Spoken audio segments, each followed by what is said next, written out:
My name's Mike. I host Your Dark Companion. And I want to thank you all for joining us on patreon.com. And also, do check out the Sunset Lounge because there's all kinds of good things going on there, such as the Ingle Angle, a weekly combination of commentary on sports, entertainment, pop culture, family, with Mac Ingle of the Fort Worth Star-Telegram. Mac takes a very unusual angle on things, so check out the Ingle Angle. Nobody would have thought that I would be the one. Rhyner, sports talk. Baseball, baseball, baseball, baseball. Oh, with the big mic. Oh, okay. All right, yeah. Okay, now I get it. We had a lightning strike, boys. What happened over there, Grego? We had a little lightning strike right outside the window. The Texas Rangers win the World Series. All right. Here's a tip for all these Americano League teams. Wait, you said tip? Yeah, tip. Okay. With a P. Keep jamming. The ticket, colon, nothing but a big Gen X jerk-off session. This is a cool night or what? Although somebody would hear that and go, bullshit. I'm back, bitches.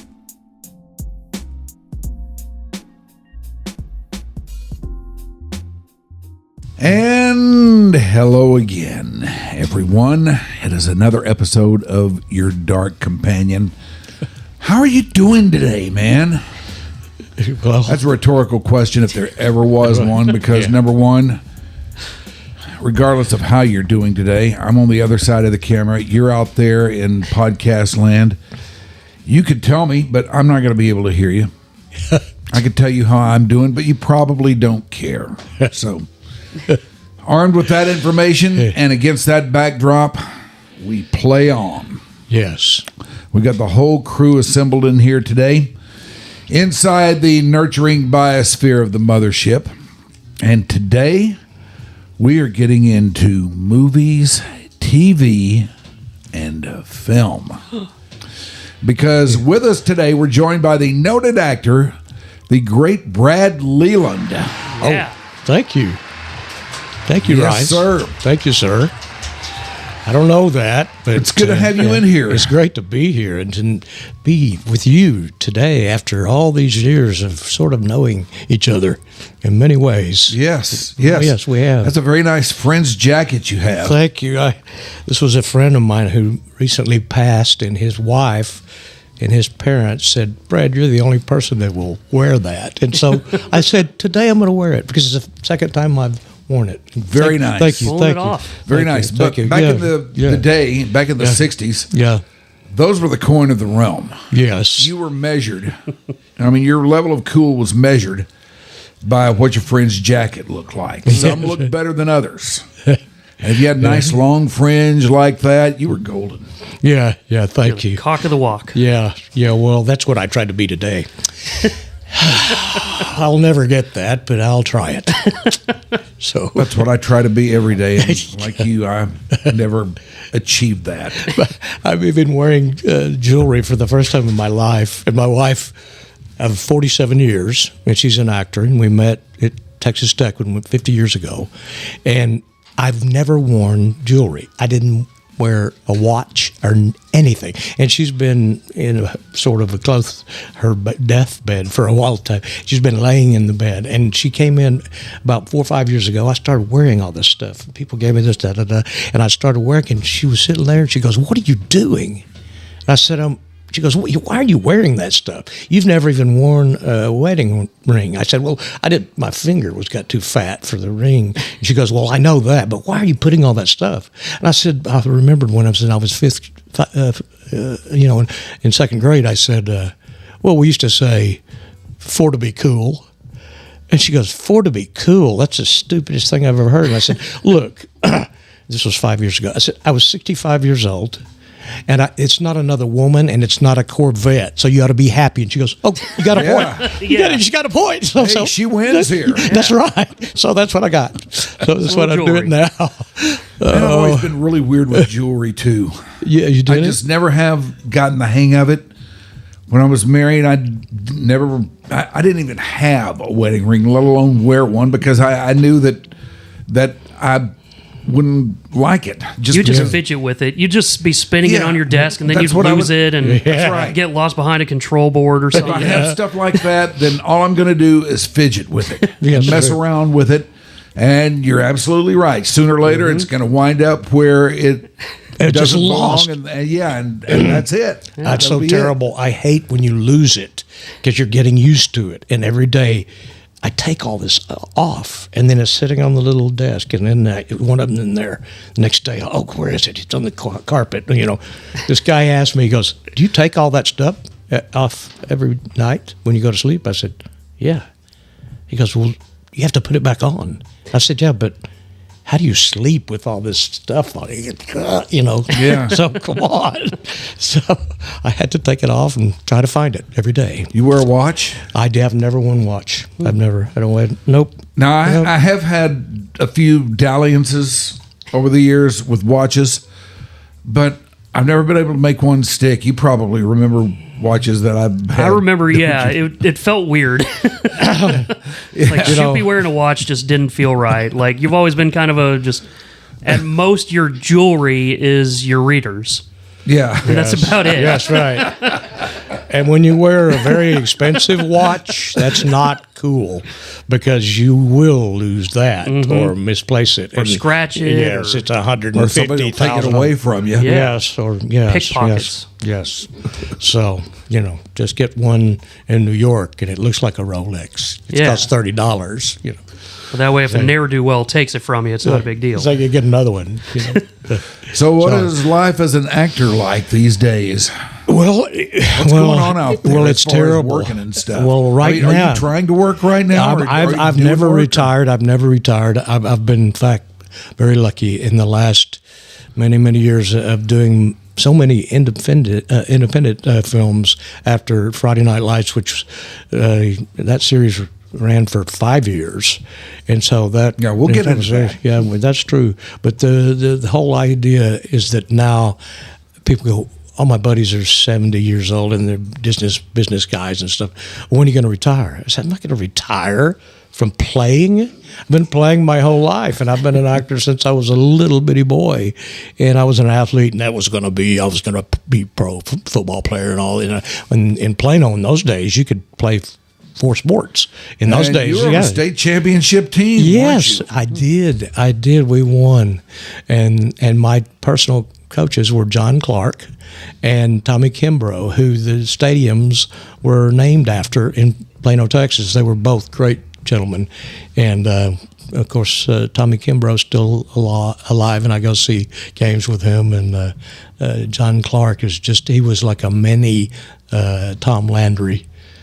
He was a great man. Yes. I grew up in Oak Cliff, and we didn't get out of that side of town very much back in the day. And I never wandered up north, and I swear I had never heard of Plano.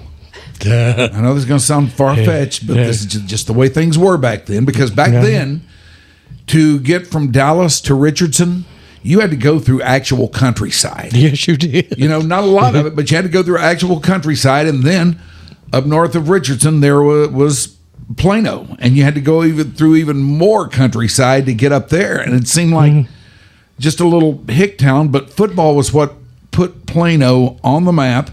It's what brought it into the public discussion at all, and like I say, I never even heard of it until they started winning in football. Yeah, and in '69, you were just a little older than me, but at '69 is when we moved there. And there was 15,000 people in all of Plano. And now there's 300,000 people. Yeah, now there's 15,000 people in the neighborhood up there. Well, I know. Yeah. I know there's 15,000 people all the way in the country to Sherman. And then you cross the river, and then when I cross the river into Oklahoma, it automatically raises the IQ of both states. What? Sorry. I've heard that said about me before too. Sorry. I'm sorry. But that was one of the great. We need that. That was one of the most fun things in my life to be on the state championship team. And then I didn't even get to play because I tore up my knee, but I still got to be a part of the team, and that was a theme, one of the themes that we had on FNL. It was crazy that it matched my real life. It was very strange. But what was life in Plano like in those days? Was it really just the small town vibe that it seemed to have down here to all the big city folks in Dallas? It did, but I'd come from Lubbock, which was a much bigger town at the time. Yeah. But Plano had such a tradition of winning, and it was such a small town. But for moving from Lubbock to Plano, to me, I was moving to Dallas because I came to the Granada when I was a junior in high school and watched Clockwork Orange 5 nights in a row when I was a junior because it was such the best film of all time, and it was the Granada. So we were hooked onto the big city, but we lived in the small city, and it was it had that feeling. I would walk out of my house with my shotgun on my back and my bag and go down by the expressway and shoot my limit of quail and put it in my bag and walk back down to the street in the suburbia with my wild game. And it was like living in heaven coming from Lubbock because we were out there, we were had to go to the country to hunt, but I could just walk across the street and hunt where they eventually built Collin Creek Mall. But in the first days it was just a big field. And you were as long as you were 500 yards away from 75, then you could shoot. You get your limit of quail or dove, or we used to trap minks in the creek. That's insane. I was a little boy living in the country city, and I get to play in your neighborhood all the time. I still play at Stevens and Cedar Crest. Down there. Oh, yeah. I play. I love those golf courses. So I still go down there and play. When I was a little kid, our house backed up to Cedar Crest. I could look out the kitchen window and see what was going on out there. And oh my gosh, I would always ask my old man to explain to me what that was, and he never would. Son of a bitch. Sorry, Shoopy.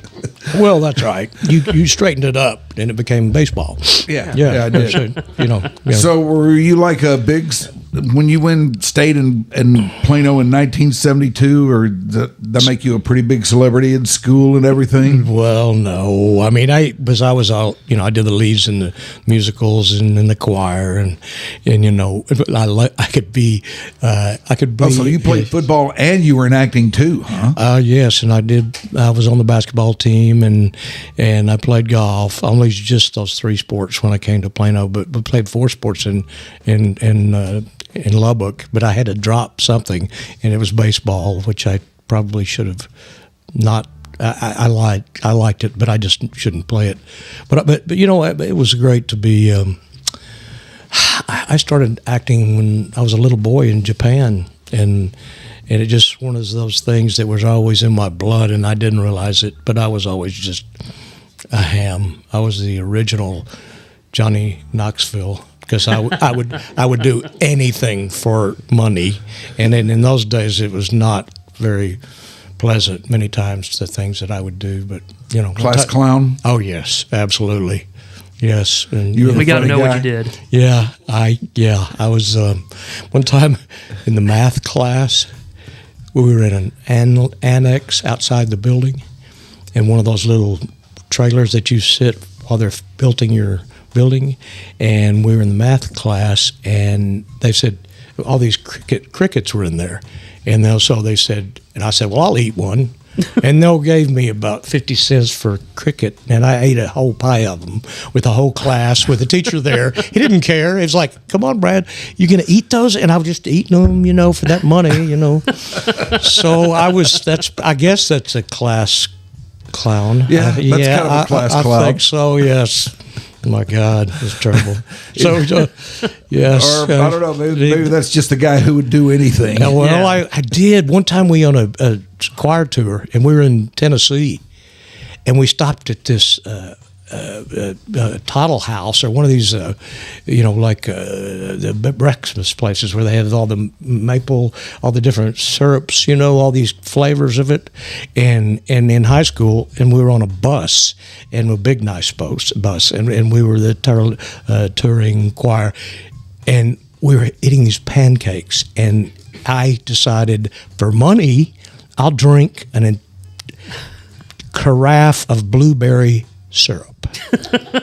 And so I did it in front of all these guys, and they're going, "Oh my God!" Now, how much money did you raise for that? Oh, about $7 or $8. A lot of money back then. Well, it was, buy a horse or something. Oh my God, that was so. But then you talk about the worst feeling in my life, and I drank that whole carafe of blueberry, and then we got on the bus, and we were in these trails going through Tennessee and Kentucky, up and down roads, and I was turning into the little blueberry boy from Willy Wonka. Yeah, from Willy Wonka. Except I was a little fat boy. Except I wasn't a little fat girl, and it was so terrible. And that's the worst feeling I've ever had in my life, for sure. It was unbelievable. The sugar rush. Oh, it was not worth the money. That was not the worst thing I did on that tour either. Well, we need to know what that was. Oh my God! No, you can't know that one. Oh, I can't even. It's that bad. That's pretty bad. Just picture a guy in high school in the rafters in an army base with toilets in a line underneath him, with 40 guys looking up at some monkey up in the rafters trying to hit. That's as far as I'm going to go with that. Let you picture this. And one of the counselors, it was a church counselor, church choir, and he came in and he says, "Mr. Williams," that's my real name, "Mr. Williams, what on God's earth did you doing up there? Moving your lily white ass out of that rafter and come with me." And they took me back to the office with all the counselors, and they said, "We're going to call your dad, and you want to go home? Your dad's going to be very upset. You do one more thing." And I didn't do anything after that, because I did not to be shipped home to my dad on that time. That was What about when you were on stage at Disneyland when you were 6? Did you do anything there to get shipped home? No. That was when I was Disneyland. That was my first day that I was cognizant in the United States, because my dad was in Japan, and my mother was. We were very young, and I was the first child, and so I would go every day in the backyard, and the Japanese people would line the fence, and I had a pet monkey named Miko.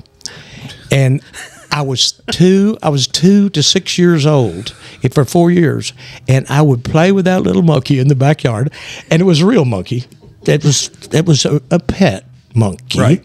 And I would play with him in front of him and for all these Japanese people, and they were just laughing and laughing. They had never seen a little Caucasian little boy, and certainly never one that had enough money to have a pet monkey, and so I think that's what got me into this sort of entertaining, because I love to making them laugh. And then my first cognizant day was in Disneyland. It had been open for 2 years in 1958, and we went to Frontier Town and the Crazy Horse Saloon, and my dad had a great cowboy outfit made for me, custom made in Japan, and I was wearing it, and I was a little cowboy, and I was 6 years old, and we're going to go back to America. We're going to go back to home. And so this was home for me, and we'd seen all those Westerns, and it was so, I went on stage. They go, "We want volunteers from the audience to come in on stage."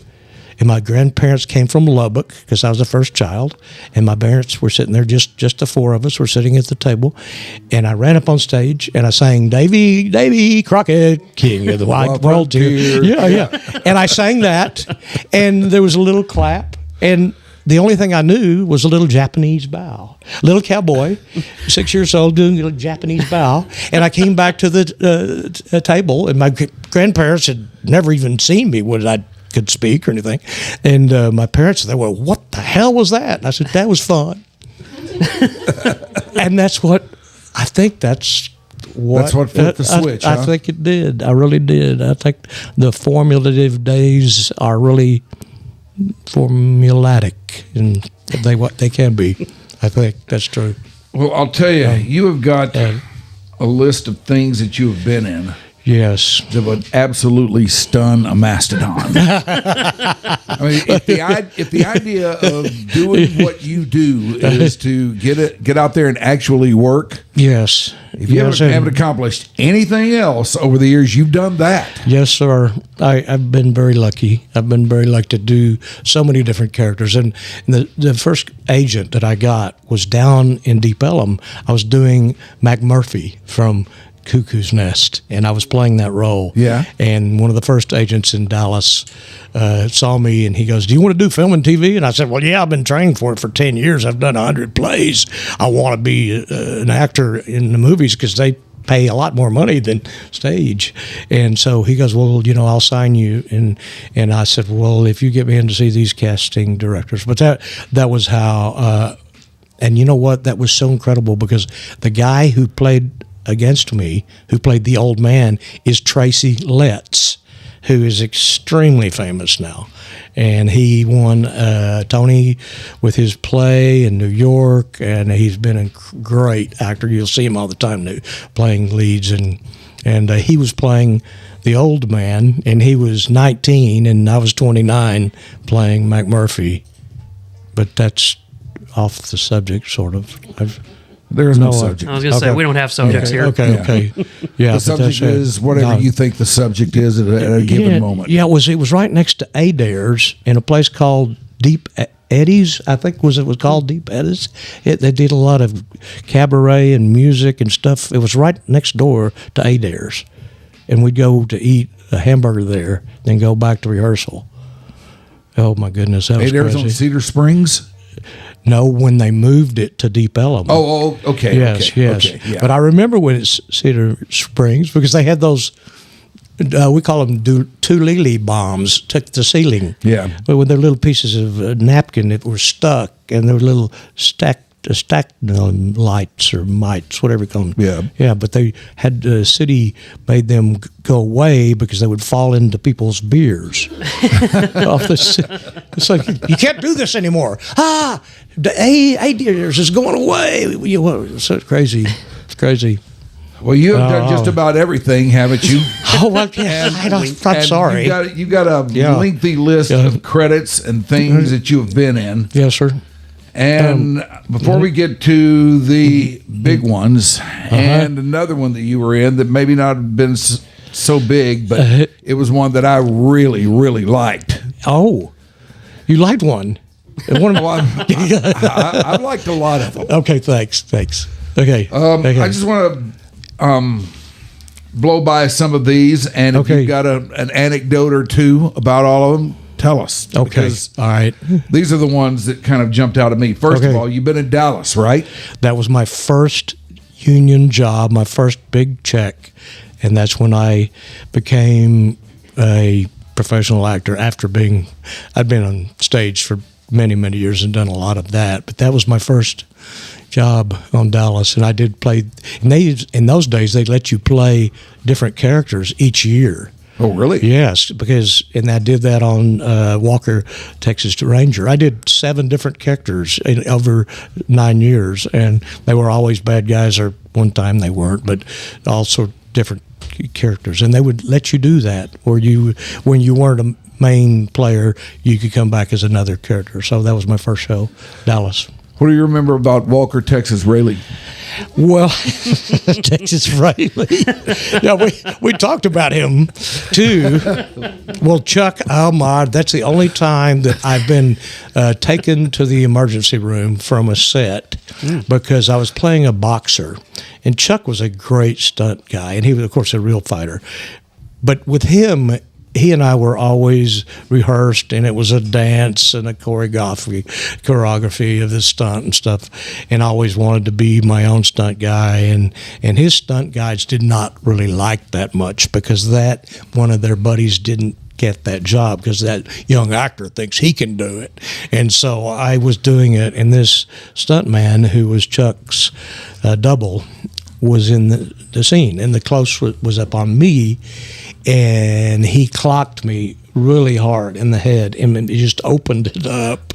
It was a big old cut, and all of the people on the set just disappeared except for the stunt coordinator and Chuck and the medic and the stuntman, and they all came right to me, and they put a terry cloth towel on my head, and I was like immediately blooding. In big time wrestling, they just makes a cut and it just makes you bleed. So it seemed a lot worse than it was, but it was deep enough that they had to take me to the emergency room and get it stitched up.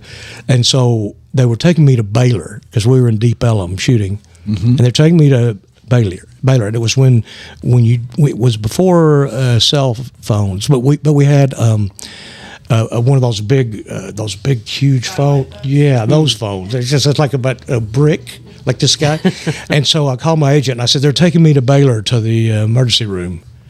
And she goes, oh, no, don't do that. Where's the cut? I said, it's on my head. Oh, no, don't do that. That'll be, no, don't do that. And she goes, I'll call a place in Highland Park and get you a plastic surgeon. And I'll go through the production company and make sure you get a good one. And so this was about 5 o'clock in the afternoon, and they took the chauffeur took the limo to Highland Park, and I walked in there, and it was 5 o'clock in the afternoon, and he was in his office with some person, and the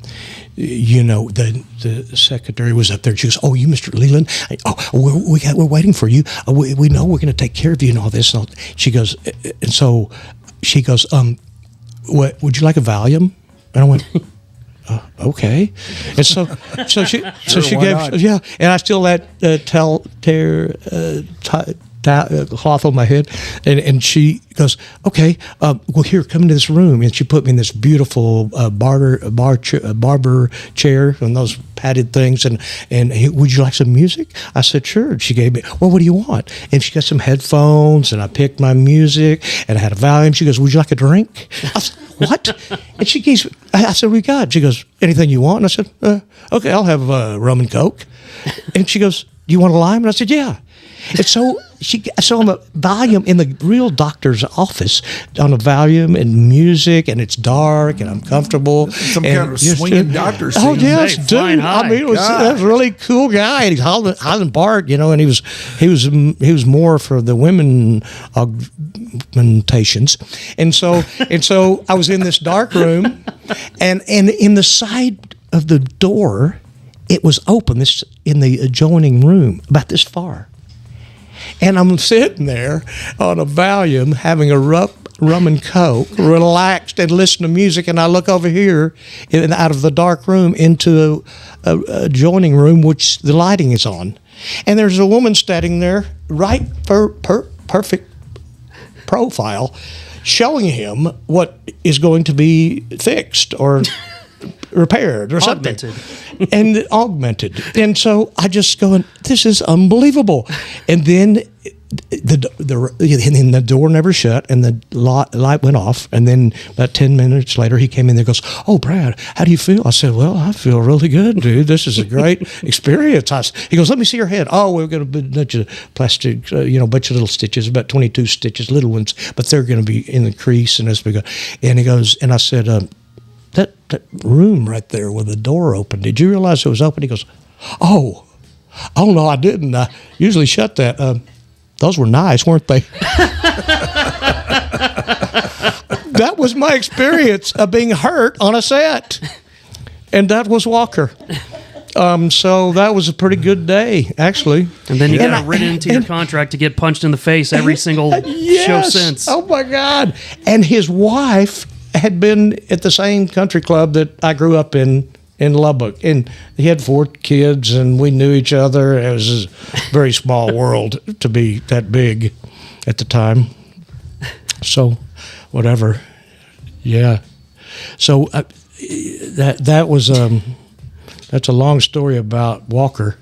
No, that's a pretty good one. Yeah, that is a pretty good one. That was eventful. All right, this is the great Brad Leland here. Now, I've got a few other shows that you've been in that I want to talk to you about. Yes, sir. Yes, sir. We'll do that in just a second here. Okay. But first, a message out there for you, the YDCP1. If you like what we're doing, or if you don't like what we're doing, we're big boys. We can handle it. All you got to do is just let us know. You can reach us via chat under the community tab on the Patreon page. That's at patreon.com/yourdarkcompanion, or hit us up on social media. And this is not working at all. So, well, it is. If only we had someone near us that knew how to use a script. That's true. On Instagram and TikTok, we are at Your Dark Companion. On Facebook, we are just regular Your Dark Companion.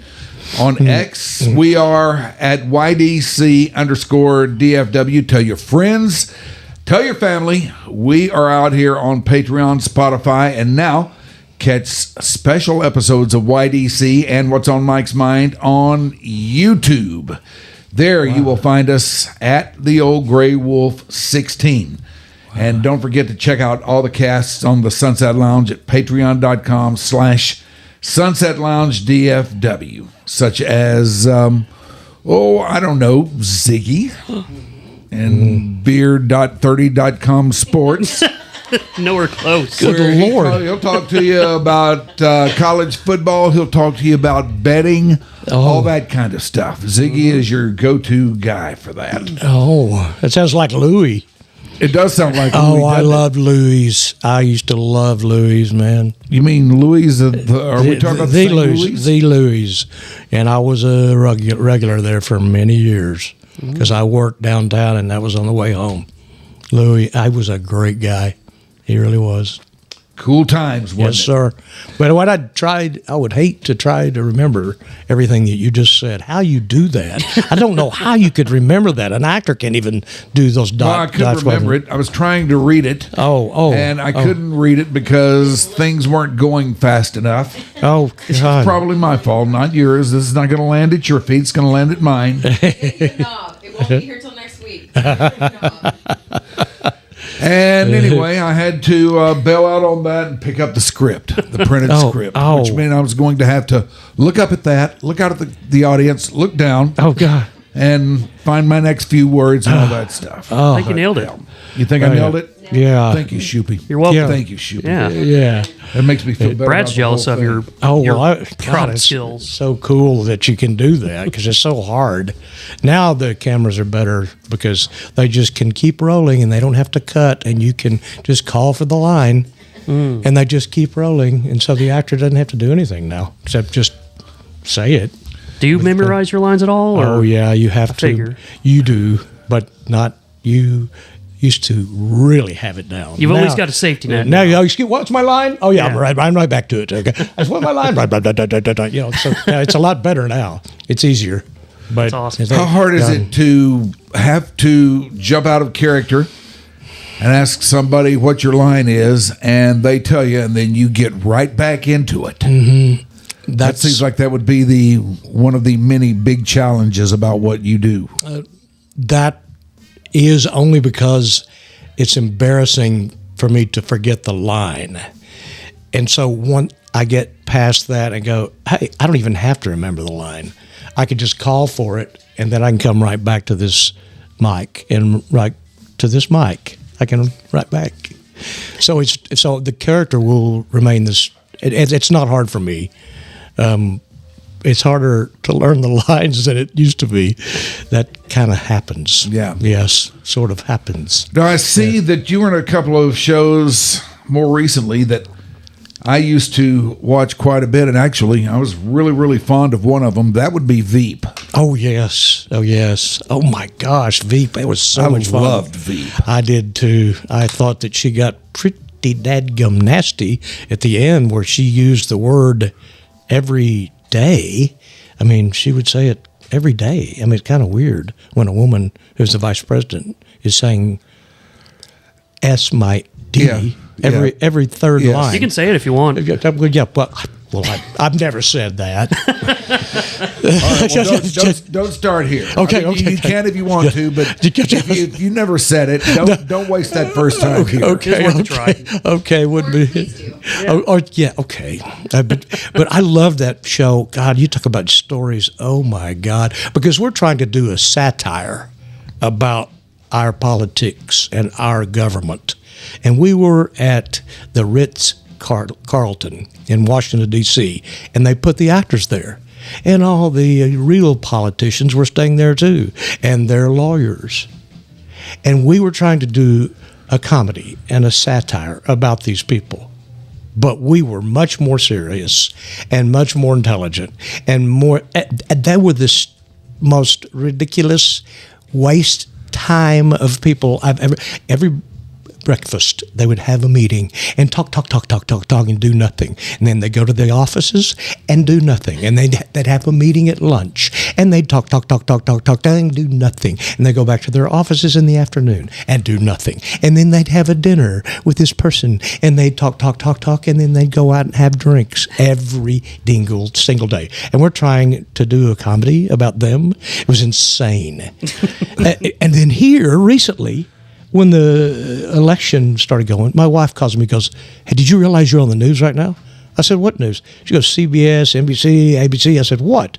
They used a debate that I had with Julia when I was tied for the presidency with her. Yeah. And I was of course, the conservative, Arizona senator who was tied with her. And we tied dead. They pigeonhole guys like you and me in that way, don't they? Oh, well, yeah. It's kind of easy for, I don't know about you, but I can look like one of those guys.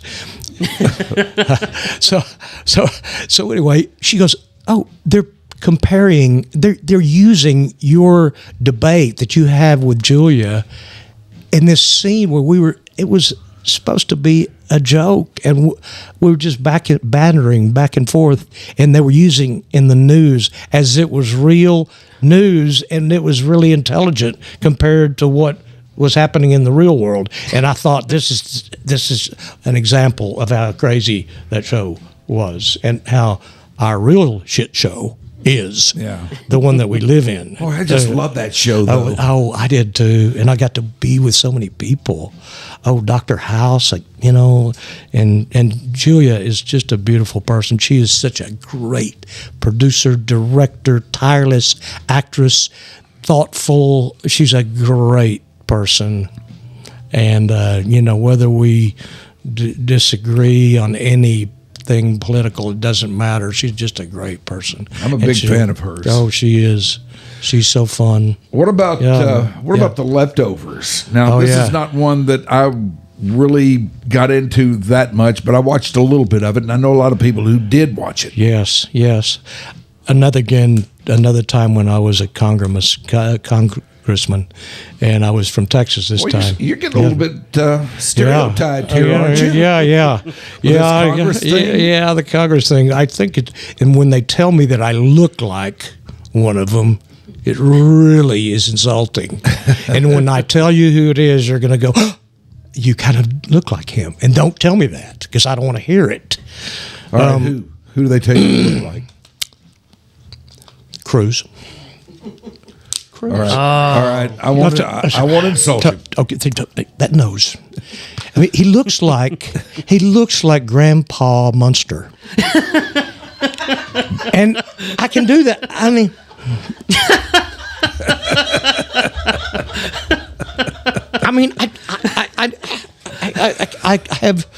I can resemble that. I don't think we need to take a picture together. We're just going to use that as the picture for the Oh my for God! Patreon. Please don't put that out there. I mean, it's already out there now. The whole world's going to see it. And even Ted, he's such a great friend of mine.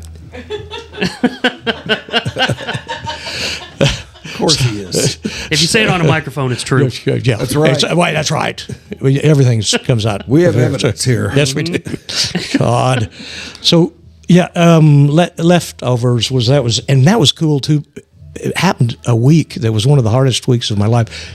I was a guest star in a show in Austin on Tuesday, and then I had to go to New York Wednesday, and I had to be a guest star on Leftovers Thursday, and then I had to go to L.A. Friday and shoot the Leftovers in New York and L.A. and with that other show stuck in there, and then I had to go shoot Justified in California. It was the hardest day, the first week. A lot of work, it was the worst week of my life because they're just so difficult to get to those places and try to just change characters and learn all that stuff. It was trying, but it was one of those deals. It was a lot of money. It was a good deal. Yeah, it was guest starring on 3 different cool shows. So that was good. It was Justified's cool. one of my favorites. Justified. Yeah, oh my God. I used to watch that with my dad every single Thursday that it came on, and then all of a sudden, as we're watching it, we start hearing. VJ Boyd, is it executive producer? Yes, and a writer. He's from here. He was adding in all these ticket guys' names. Yes. And I can't remember. I think the first one was Hot Rod Dunham, but then all of a sudden, your character worked with Ty Walker.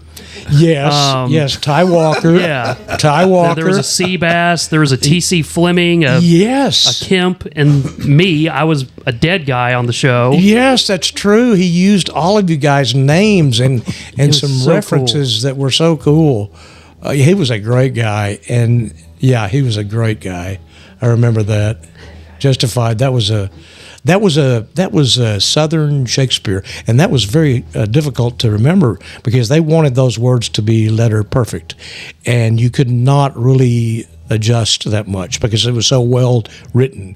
But we always called it Southern Shakespeare because nobody ever speaks like that, but the Southern accent, but with this sort of extreme wordage. It was very interesting. It was hard to learn. And I suppose you knew what you were doing at the time. You knew that he'd worked in a bunch of ticket shtick here. Absolutely. And I knew Ty Walker, and the actor he's a famous guy. And I went, "Do you realize that you're playing Ty Walker?" And he goes, "Yeah, he's Ty Walker." And I said, "Yeah, but this is a real guy that I listen to on the radio, and I know what the references." He goes, "Was it what it is?" And I told him about it. And so, it was really cool to have that happening all the time. Yeah, VJ Boyd getting Ty Walker to say, "What about eggs?" and stuff like that. Yes, what about eggs? That was in one of the episodes that I was in. Yeah, when he said it to the farmers. Yeah, and out of the blue, he just says, "What about eggs?" And I go, "What are you talking about?" Yeah, and working in the anus and all that stuff. It's so crazy. That was magical. It was. Well, shout out to the Great Beast and to Danzig Bear at first base. Yes. This is your first mention on Your Dark Companion. Hopefully, there will be others. No, I think Jody Dean mentioned him too. Oh, he did? That's yeah. Right. Oh, yeah, that's right. He did. Talk about a little less favorable light. But, yeah. We love you, Ty. He's a hero on Justified. Yes, he is. And you're not necessarily a dark companion, right? I'm not one either, sort of. No, not necessarily. No. But in the summer, I'm much darker. It's just a name. What about The Last of Us? That's a show that came out in the last couple of years or so, and I tried and it never did grab me. And everybody's telling me, "Oh man, come on!" It was great. Yes, I think that was all of the young people who played the game and were very interested in, and they'd play it for years, and they were they were great players, and then they said this show matches the game, and they were wanting to, and it did. And that actor is such a great guy, and everybody was really good on it. But I'm only in the first episode, but I got to go to Calgary, Canada, and they made it look exactly like Austin. And I was the very first character who was a regular person who got turned into a zombie, and I was eaten by my grandmother, or my mother-in-law. She ate me. Yeah. and it was pretty bloody, but the people on the crew were they were all the same people that did Game of Thrones, and at the time, The Last of Us, and I think still is the most expensive television show of all time, because they spent $20 million on 10 episodes, so over $200 million for 10 episodes of TV.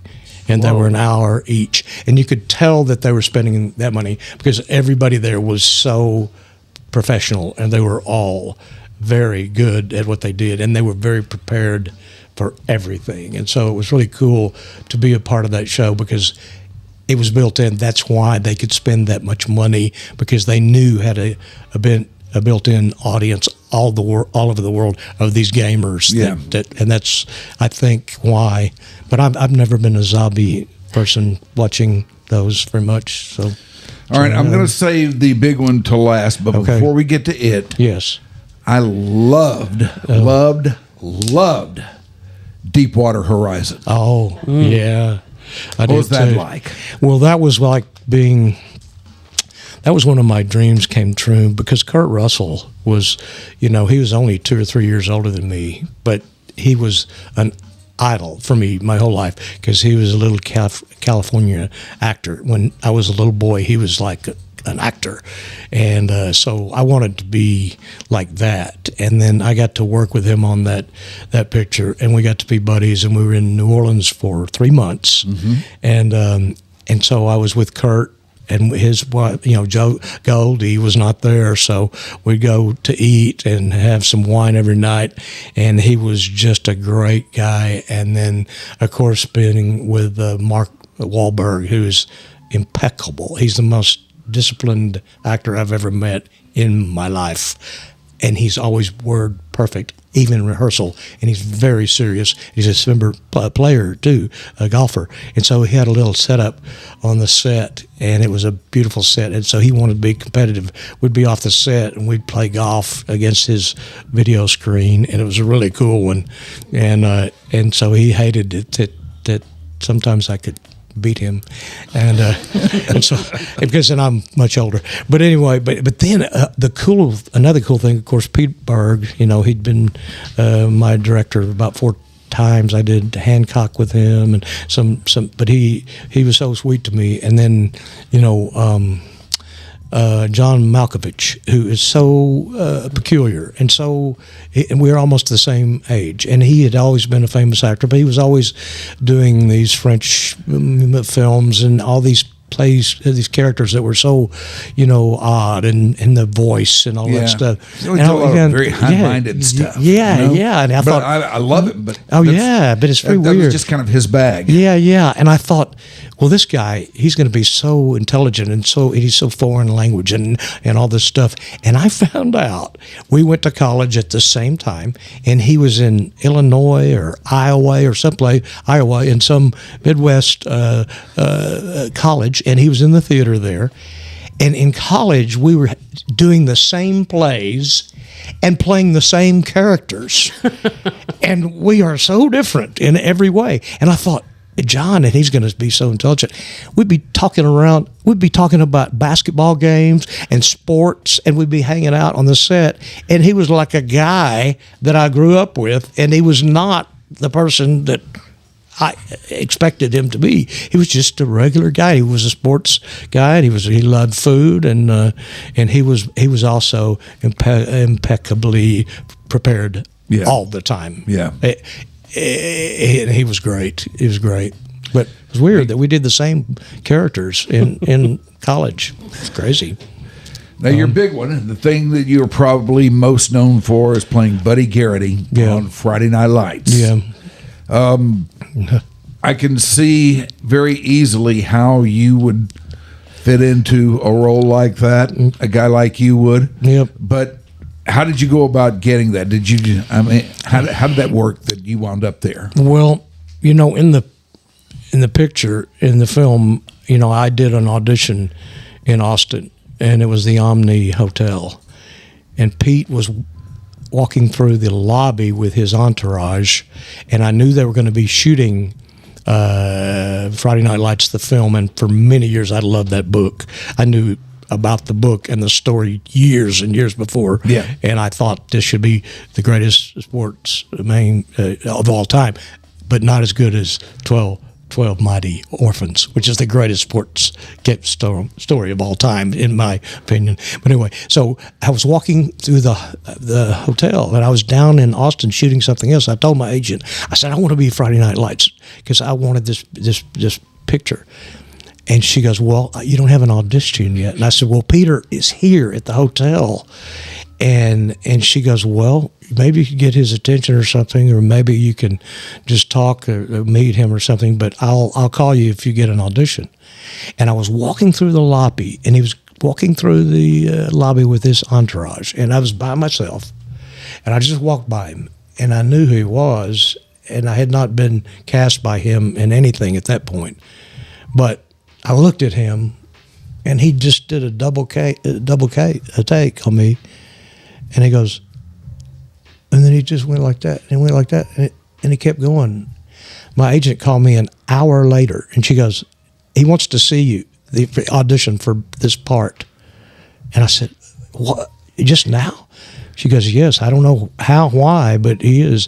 So for something Pete saw about this ugly old face that he thought would be just right, and so I went in his audition in the Omni Hotel, and he was an improv guy, and he wanted to improv this scene, and he just likes to do that. He likes to direct an actor and just goes, do this, do it like Santa Claus, do it with this, do it with the French accent. Well, say the lines like this, and you're just doing it, and you're playing like you're in college, or you're in an improv group, or you're just playing, and that worked, and that's how I got the part. And I knew when I left that room that he was going to give me that part, and I got to do it in the film, and then it continued on the series, and that's when it became what it got to be. So that's how it happened. Do you consider that as good as it's gotten so far for you, or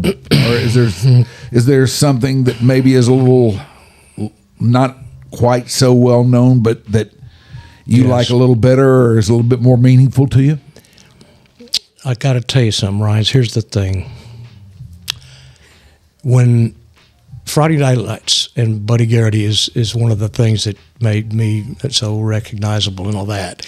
But that's when 4 years ago, they called me from the Dallas Theater Center, and they offered me the role of Scrooge at Christmas Carol. And I had been on stage for 15 years. I'd been doing film and TV, and it had been 15 years. And I said, yeah, you guys want me to play Scrooge in the Christmas carols? Because I always got New York actors and all these professional theater actors. And I said, you guys have never seen me on stage. You've never seen me sing. You've never seen me dance. You're offering me this role? Yes, but... And I said, well, I don't know if I could do this. Oh, you can do it. I said, well, I don't know if I can do it or not. And so I thought about it. Was it somebody that knew you or knew your work, or that you knew? No, this was the director and the head guy at the Dallas Theater Center. And my wife had been a member of the company, but I'd never been at the Dallas Theater Center in a play. I'd been there, but they knew me from Friday Night Lights, and they wanted to use a TV actor of note to get an audience, because they knew they could appeal to an audience. Gotcha. And so I said, I don't know, and they go, well, this was in May or June. I mean, you got a couple of months to figure it out. You just give us word in a couple of months if you're going to do this. And that night I had a little prayer with God, and I said, this is so weird. Do you think I can do this? And he goes, what are you, an idiot? Do it. And so the next morning I called him. I said, I'm going to do it. And he goes, okay, well, I'll send you the script. And so I started working on my body and my voice, and I started really thinking about it and singing the songs and looking at the script. And they never even saw me at all before the first rehearsal. I mean, the director just trusted me, and we walked into the audition. I mean, walked in, and I never auditioned for them. And I walked into his office before the first rehearsal, and we're going to be around all the big wigs at Dallas Theater Center and all these professional actors who some I knew them because they've been around, but a lot of them were just people. Theater people and New York people, and everybody there is highly paid New York people, and these productions are huge, and so special for me, and I was so scared, and I said, can we just do one scene before I go in this first rehearsal in front of all these people? And he goes, oh yeah, that's cool, I'll read a scene with you. And I started doing this English accent to do Scrooge, that his voice I'd been looking at and thinking, and he goes, oh, that's really good, dude. English? And I went, yeah. And he goes, well, I told the whole cast we were going to do American standard, but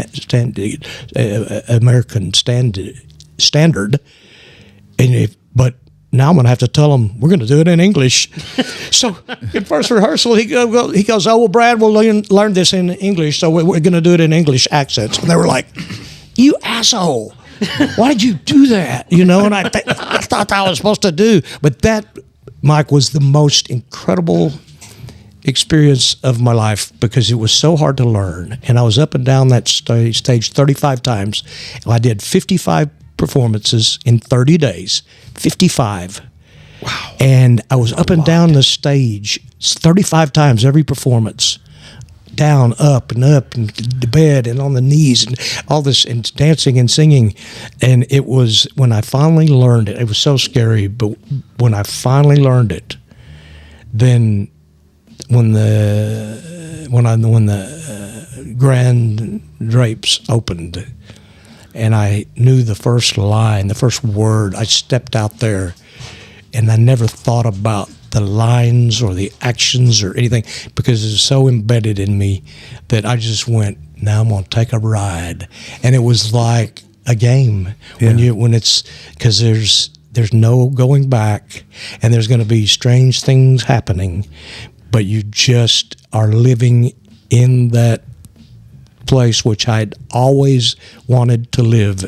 I wanted to be a real theater actor who lived and breathed everything. They gave me a beautiful apartment 1 block away and a car, and I would just, and my schedule was just going back to the apartment, eating parfully, not drinking, not going to bed early, and then going back to the theater, rehearsal, warm up, first person there, my own dressing room, do my first performance in the morning, go back home, chill out downtown, go over that's where I met a couple of the guys in the afternoon show, and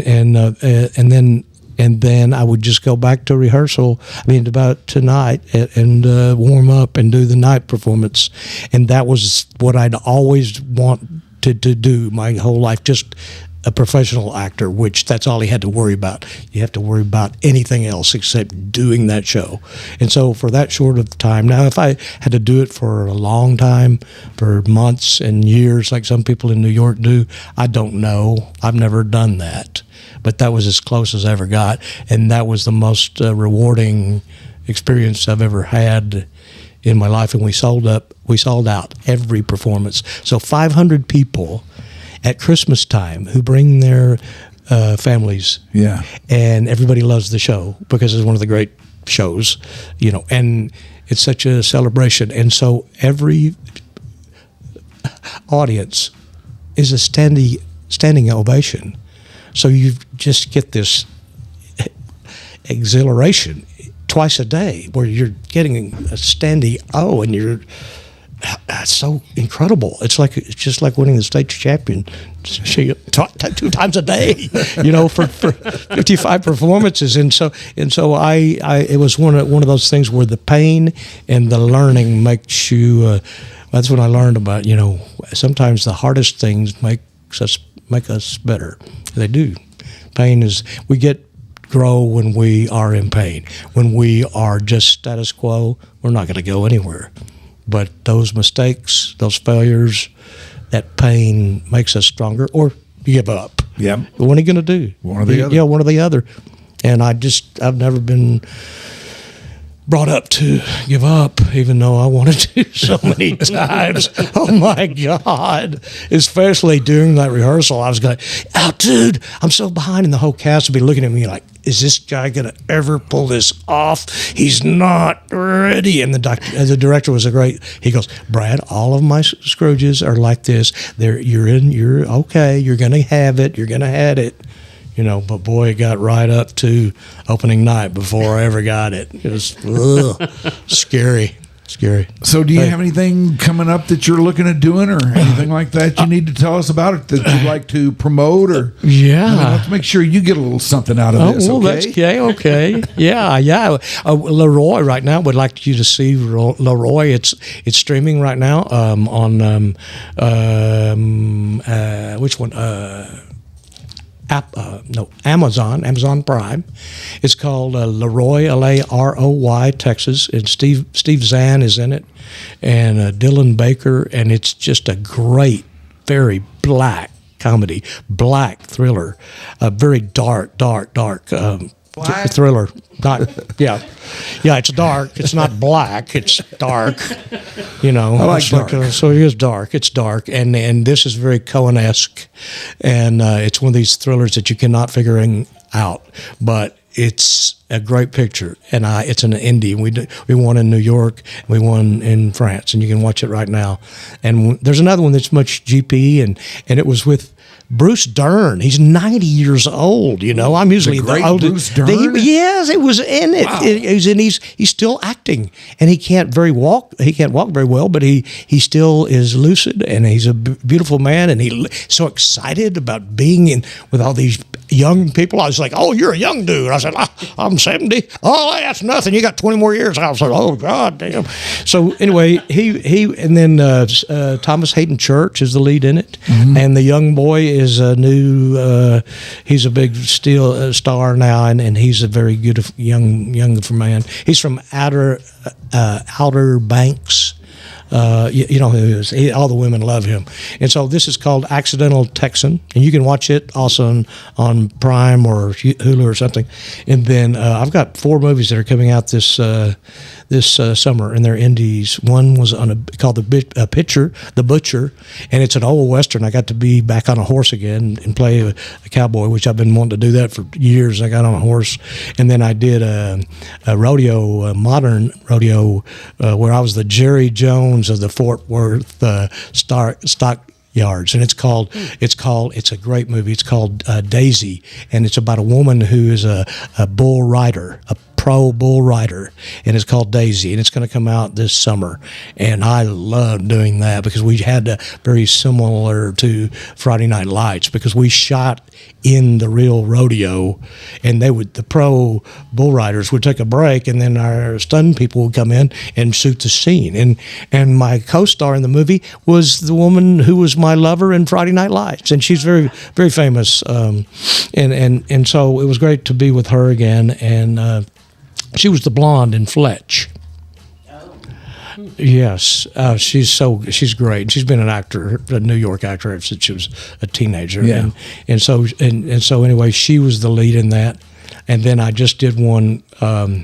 I did a comedy with a woman who played Tyra on Friday Night Lights, and she's the lead in this. And it's a Caddyshack golf comedy, and we shot it in Austin. And then the one I just finished in Tulsa is called The Gates, and I played a former football player who. He was a pro football player, and he's a very good person. He's not prejudiced or anything, but he lives in a community that has some racial things. And these black guys come through in his mansion, and they're hiding out in his mansion. And they look at my trophy case, and they go, "Oh, you played pro football?" And I said, "Yeah." And they go, "Well, who'd you play for?" And I was like, "Well, I played for a couple of years for Houston, and I played 1 year for Philly, but I don't tell anybody about that." so it was easy for me to say that. So, but anyway, that was the one that it'll come out in this. Those other, all 4 will come out in this summer, and they were all different characters, and so I've been very lucky. I've been very lucky. Sounds like you got stuff out there on Amazon Prime right now for everybody to check out. So we would recommend that you get down on it and do it. Watch it. And see what Brad's got out there. Brad Leland, we cannot thank you enough for being on your Dark Companion. Thank you, sir. Thank you all very much for having me. I loved your shows, and I've loved your shows for, well, my daughter's 32 years old now, and that's the first time I ever heard you guys. And, of course, I heard you when you were a DJ on the radio, when we used to have, when you used to spin albums, dude. That's awesome. Actually, I did not. I was not a DJ, but I was on there. You got that part of it. Right. Oh, well, you were. Everybody thinks that if you're on the zoo or a music station, you're a DJ. Yeah. I was the morning show producer and sports guy. Okay. That was a long time ago. Nobody cares about that. Okay, but how Danny Bell? Danny Bell? You remember him? Danny Bell? Yeah, he was a producer, one of the anyway. He's in radio his whole life. He's got a great voice. He has a great voice like you. But anyway, he went to high school with me too, Plano High School. Well, if you like what we're doing or you don't, we want to know about this. And you can reach us via chat under the community tab. That's on the Patreon page, but there are other places besides patreon.com/YourDarkCompanion. We are on social media. We're all over the place out there. Instagram and TikTok. We are at Your Dark Companion. On Facebook, we are just plain old garden variety, Your Dark Companion. On X, we are at YDC_DFW. So tell your friends, tell your peeps. We're out here on Patreon, Spotify. We're on YouTube. We're everywhere out there. We're trying to get this thing as much out there as we can, but we want to know what you think too. So let us know, by all means. Absolutely. Let us know. That is Your Dark Companion for today. Thank you. Thank you. Thank you.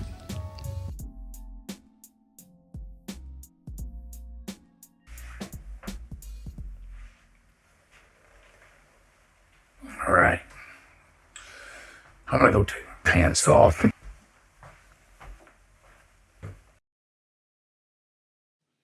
Your Dark Companion is a Stolen Water Media presentation.